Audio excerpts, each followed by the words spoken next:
Woo-wee. Y'all better get excited. Oh, God, I'm telling you. We get paid to read these books. Formal education will pay you a living, but self-education will pay you a fortune. Teammates, I lead an organization, and we teach people, how to become leaders, become better leaders. And we read these books. We read a new book every month. And I assure you, I'm not reading these books for the people on our team and for anyone who's listening. I'm reading these books for me. That's a lesson in itself. If you sweep around your own front porch, there's a good old gospel song. Y'all ain't from the country. Some of y'all might not know what I'm talking about. It says, sweep around your own front porch. If you focus on your own leadership, you're going to attract some other people that'll be leaders. All right. I meet so many people. Every time I have a conversation, it's like, well, my people need this. My people need this. My people need that. Like, huh? Why you don't? So you perfect then. All right, let's get into it. Let's go talk about the book. Listen, I love this stuff, man. And when I say love it, I'm talking about love it. And so this is in a chapter on the law of respect. And it's actually for a little bit of a review for the people that we've been reading this stuff together. Along. But listen to this. Page 84. If you ever become frustrated because the people you want to follow you are reluctant to, talk to them, Jesus. Talk to me. Help me. It very well may be that you are trying to lead people whose leadership is stronger than yours. That creates a difficult situation. If you're a 7 as a leader, 8s, 9s, and 10s aren't likely to follow you. No matter how compelling your vision is, not how bad you want it. Ooh, I want it so bad, I just can't stand it. No, how bad you want it or compelling your vision is, or how well thought out a plan you've devised, they just aren't likely to follow you because they've accomplished more, their leadership lid is higher. Teammates, when I first read that, I was like, man, that sounds discouraging to me because I want to win. I don't want to be trapped by 4s and 5s under me that ain't going nowhere and all that kind of stuff. So, how do I fix that? Teammates, let me help you out. Don't beat up on yourself.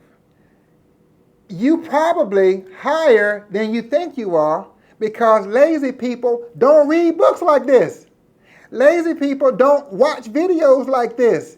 You're probably at least a 7 because you even listening to me right now.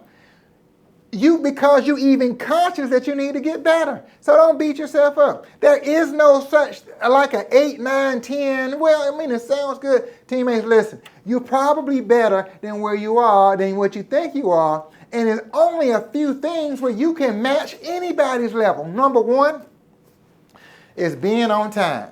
Teammates, nothing shows more of a lack of discipline than showing up late.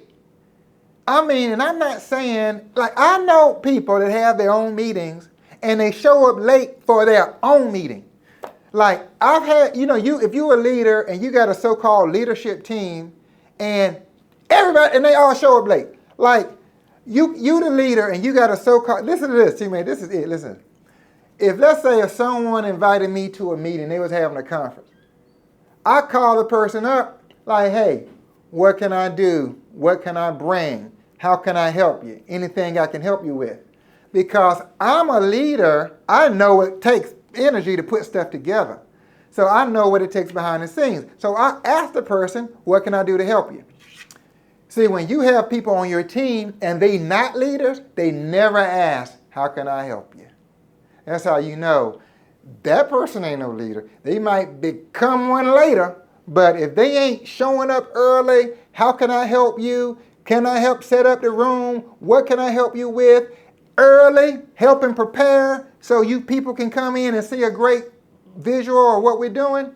They're not a leader. They can't even get themselves there on time. Number 2 is just by your appearance. You got to show up dressed, fed, and ready to play. You got to take pride in your appearance. You have got to go shopping. Get some ideas. We live in a visual world. Digital marketing is everything. I don't know how many millions of people are going to ultimately see this video. It's going to be out here. You have got to look successful before you become successful. Now, I mean, I grew up in a more of a suit and tie era where I used to wear a suit, wear a shirt and tie every day. Well, now it's more business casual is like business casual. People show up on TV and interviews with jeans on and a t-shirt. Like it's just another, which is actually more comfortable. But whatever it is, you got to take pride in it. Number 3 is preparation. Teammates, some people don't spend no time preparing for a meeting or preparing for what they need to do. Organizing their schedule, getting prepared for success. Number 4, in our world, we're in sales and marketing, is product knowledge. Teammates, you need to know what you offer. And number 5 is work ethic. Teammates, that is the great equalizer. If your work ethic is beyond reproach, if you're the first one there, the last one to leave, and you working your butt off to win, to be successful, you ain't got to worry about not attracting 8, 9, 10s. The 8, 9, 10 is going to be looking for you. All right, now, let's go on to something else. Let's talk about this. Now, this is the next chapter. He's talking about intuition. And everybody got different levels of intuition, and he's a natural speaker, and he can't... his wife is better at arts and decorating. Like he don't pick out his outfits. His wife picks out his outfit. I can relate to that. And blah, blah, blah when they getting ready to talk and stuff. Then he goes on to talk about General Colin Powell, Norman Schwarzkopf, and their leadership and having intuition. Now listen to this, and I'm going to close with this. He said, so Norman, now this is during Vietnam where people getting killed. Now obviously he's writing in his book, and it sounds like, oh, it is just nice, and it's you leading the AAU team, the AAU team parents dinner, or the parents awards program or something, which is important. You need to do that. He ain't talking about that. He's talking about war, people getting killed, like life or death. Everybody's lives, careers, everything is on the line. Like this is serious. We ain't even in no situation that bad. All right, or that dangerous.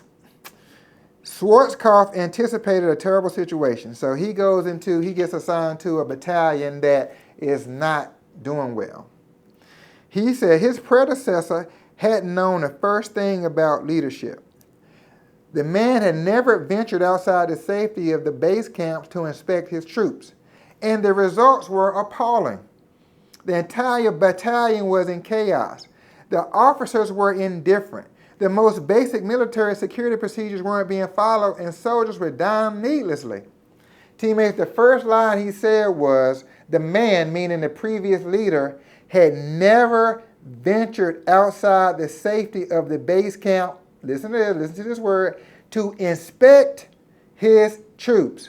There is a basic foundational principle in leadership to inspect what you expect. If you have got to and see, what are these people saying? How are they answering people's questions? What are you, like, we got to get people that want to get better. Teammates, in our world, once again, is about probably the number one challenge is finding people, because leaders want to be held accountable. Leaders want to get better. I grew up in an age, old school, we were driving all around God's creation, going to people's houses, old school tape recorders. I record my presentation. I'm sending it to people, hey, listen to it. Tell me what you think about it. Help me. Now, not so much. All right, last point for real, and I'm going to let y'all go. Now listen to this. This was interesting. Now he's talking about the law of tuition, and people got different types of leaders and stuff. Now, and he's talking about Steve Jobs. I like to read biographies. I actually bought 2 Steve Jobs biographies. The one of them I bought, I swear it's got 2,000 pages. I mean, it is this thick. Like, I swear, I just couldn't get into it. 2,000 pages. I got intimidated when it hit my desk. It sounded like a cinder block. I said, I may get into it. Now listen to this. Steve Wozniak started Apple in 1976. 4 years later, They went public and sold 4.6 million shares, became millionaire. 4 years from scratch, changed everything. Now listen to this. Then it went up. The CEO, the board pushed him out, pushed Steve Jobs out. Apple went down. Then in 1997, they brought him back. Now listen to this. And it's like the first chapter in this book, he talked about leadership.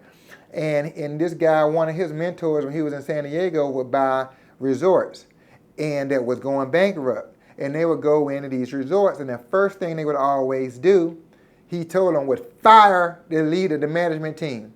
And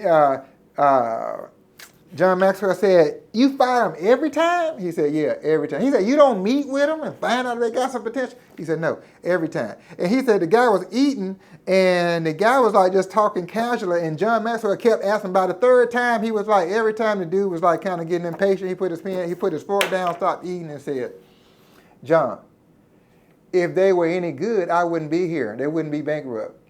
And start eating again.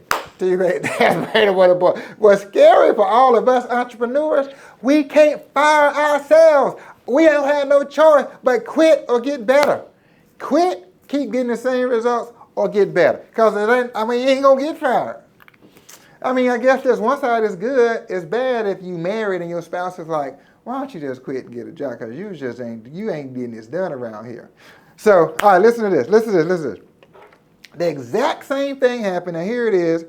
Steve Jobs says, they brought Steve Jobs back. Listen to this. Steve Jobs intuitively reviewed the situation and immediately took action. Guess what he did? I'll give y'all 3 guesses. He started firing people. He knew that improvement was impossible without a change in leadership. So he quickly dismissed all but 2 of the previous board members. Let's call it 20. He fired 10 out of the 12. He made changes in the executive leadership, meaning all the executive managers fired them. And he fired the company's ad agency and held a competition for an account among 3 firms. And launched a new product called the iPod that, boom, now they didn't revolutionize music. Teammates, I am so excited about this stuff and getting better. Fortunately, we are self-employed business owners. Nobody's coming in and firing us, but that don't mean we don't have to grow. We are not being held accountable. We are being held accountable by the quality of life we are providing for our families. Are you offering? Are you growing? Are you expanding? Are you thinking about buying a new home, taking your family on an amazing vacation? Are you thinking about you got kids that's going to go to college? You got to pay for that stuff unless you're going to be like everybody else's. Your kids going to be like everybody else's kids, graduate with thousands of dollars in student loans. They're going to be paying back the rest of their life. Teammates, every day counts. Rent is due every day. Let's go in today. We get paid to read these books. All right, teammates, love you guys. Let's go have a great day today.